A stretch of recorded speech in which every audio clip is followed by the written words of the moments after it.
he did penetration once. Okay, so before we dive into the story, can you please subscribe, like? It was painful. I told him it was painful, yeah?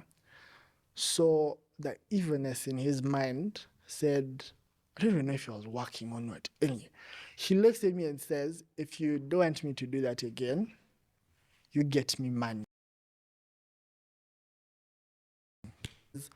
Yeah, I forgot my phone on my bed. You go and get it. Yeah. He had a BlackBerry, and I think that was my first time seeing. It was those BlackBerries where it's a touch screen, and then when you flip it up, it has buttons. Buttons, yeah, I remember them. So occasionally I'd play Diamond Rush on his phone. Yeah. So it was all of us as siblings. Whenever I'd have his phone, you're excited. Yeah. So I go to the bedroom, I pick the phone, and there's porn. Like the phone was open on the bed. There was porn. So I picked the phone and there was porn playing, like paused, but it was porn. Yeah. So I give him the phone and then he looks at me and he says, did you look through your phone? I was like, I just saw that picture on top. Yeah. So I get, and he's seated next to me and he begins to play the pornographic video.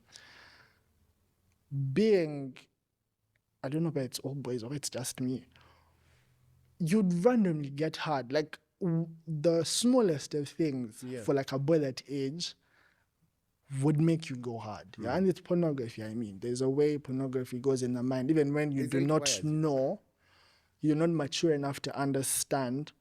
Your brain acts on some of those things. So he's watching it. He's touching himself. He notices that I'm erect, and he begins to touch me, and he makes me touch him. And this took from P5, P6. And then I do my PLE in P6 because, not to brag, I'm a sharp kid, small.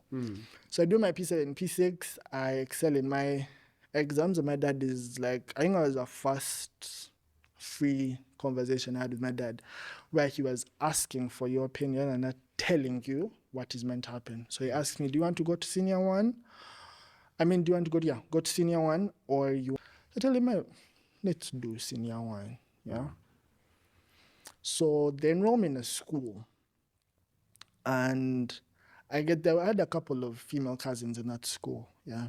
And this is for like context, just have that in mind. It's gonna make sense somewhere along the way. Yeah. Now, in my mind, because of the grooming that had happened for those 2 years, from your stepbrother, from my brother, yeah.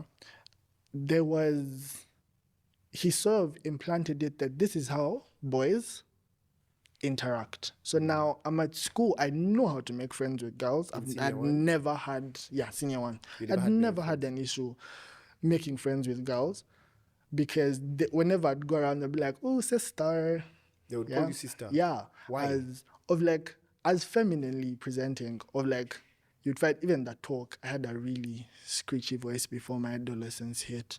Good Lord. Sometimes I watch the videos back of like speech days and those things. I'm like, I used to talk like that. Yeah. Now I see what they were seeing. So I was more of like a girl's boy. The girls loved me. They took care of me. They made sure I wasn't being bullied and what. The girls loved me. Yeah. Now, we get to a point, and in my mind, I'm like, now I want to make male friends now. Yeah. So because of what my brother had fed my mind, that is how boys interact with each other. So he had formed my mind like that. So I began to touch on boys at school. In dormitory? Class, dormitory, because when you're senior ones, there are no books for you to read. So that first week is basically, you wake up, you go to class, you sit in class, you go for a break, you go back in class, you go for lunch, you're sleeping. Like, it's basically nothing to do, yeah? So I begin touching boys in class, in dormitory, and then they clock my BS immediately and go and tell the warden, this boy is touching us inappropriately. So I get called to one morning, they call as people are going to class and all doing things for winter.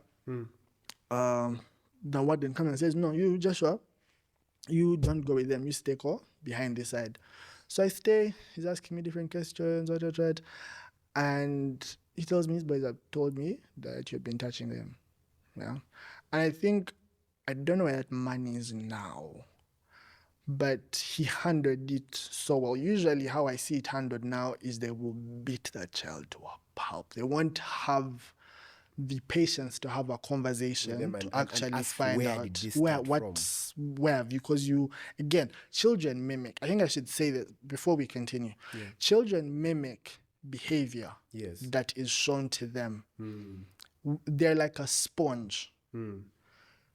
If you train a child that this is a particular accent that they're supposed to speak in, that child will pick that accent, and there's a possibility that they will live their entire life speaking like that. So because the conversation he had was a conversation of trying to find out, this is not behavior that you're born with, you must have seen it somewhere. But because, again, in the back of my mind, my brother tried loves, having that conversation with you. Yes. But at the back of my mind, my brother loves me. He's no longer mean to me. Yeah. He no longer beats you? He no longer beats me when I don't do it, when I don't do the homework, when I don't wash. He himself sometimes washing my uniforms for me. Yeah. So I made him like, oh, this good behavior that he has towards me started after we were doing these things. So I don't want to get him into trouble. Yeah.